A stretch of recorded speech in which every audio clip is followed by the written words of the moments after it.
कल भी आज भी देश का नंबर 1 सिर्फ एक आज तक।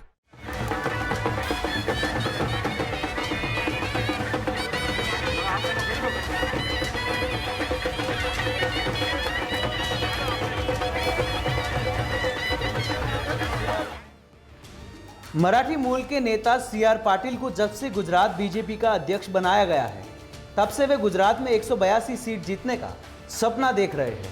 लेकिन सीआर पाटिल को अपने मतदाताओं के स्वास्थ्य की कोई परवाह नहीं है। ऐसा हम इसलिए बोल रहे हैं कि जब से मराठी मूल के नेता गुजरात बीजेपी के अध्यक्ष बने हैं, तब से रूपानी सरकार की कानून व्यवस्था की धज्जियां उड़ा रहे हैं। जहां देश के प्रधानमंत्री नरेंद्र मोदी कोरोना को लेकर लोगों को 2 गज की दूरी रखने की सलाह दे रहे हैं और उनके सभी कामकाज भी वीडियो कॉन्फ्रेंसिंग के जरिए कर रहे हैं, और उसी समय सीआर पाटिल भीड़ इकट्ठा करके सूबे में अपना शक्ति प्रदर्शन दिखाने की कोशिश कर रहे हैं। पर वो भूल गए कि कोरोना से ज़्यादा ताकतवर वो नहीं हो सकते, क्योंकि कोरोना के सामने बल से नहीं बल्कि बुद्धि से लड़ा जा सकता है। पाटिल साहब और उनके समर्थक धड़ल्ले से कोरोना के नियमों की जो धज्जियां उड़ा रहे हैं, उसके लिए रूपानी सरकार को भी थोड़ा क्रेडिट जरूर देना चाहिए, क्योंकि रूपानी सरकार के ढीले रवैये से ही इतनी बड़ी लापरवाही खुलेआम हो रही है। वरना मजाल है किसी की कि इस तरह से भीड़ इकट्ठा करे, क्योंकि रूपानी सरकार तो राज्य में कोरोना के चलते किसी भी धार्मिक उत्सव मनाने की छूट भी नहीं दे रही है। पर भाजपा की रैलियां बड़ी आन बान शान से निकल रही है, जिससे यह भी प्रतीत होता है कि धर्म की बात करने वाली भाजपा के लिए अब धर्म से बढ़कर भाजपा हो चुकी है।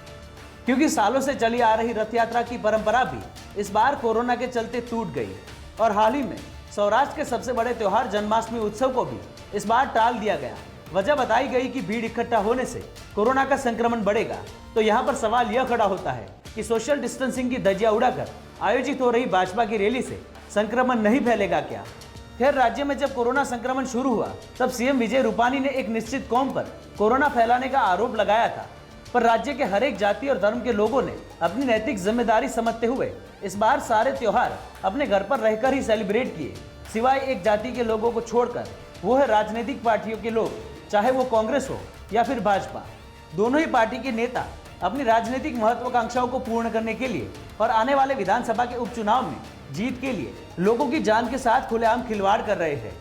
और सौराष्ट्र में भाजपा के द्वारा आयोजित हो रही रैलियों में हद तो तब हो गई कि उन्हें लीड करने वाले नेता मोदी जी के सदन के साथी सीआर पाटिल है। खैर, ये तो नेता लोग हैं, नियम और कानून तोड़ना इनकी फितरत है।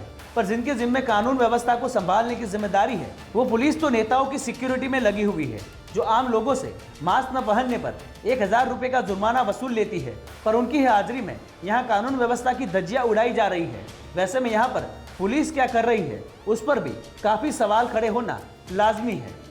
अब आखिर में रूपानी सरकार से गुजरात तक पूछता है कि यदि भाजपा की रैलियां इस तरह आयोजित हो सकती है, तो क्या आने वाले नवरात्रि के त्योहार के आयोजन के लिए राज्य सरकार इजाजत देगी या नहीं?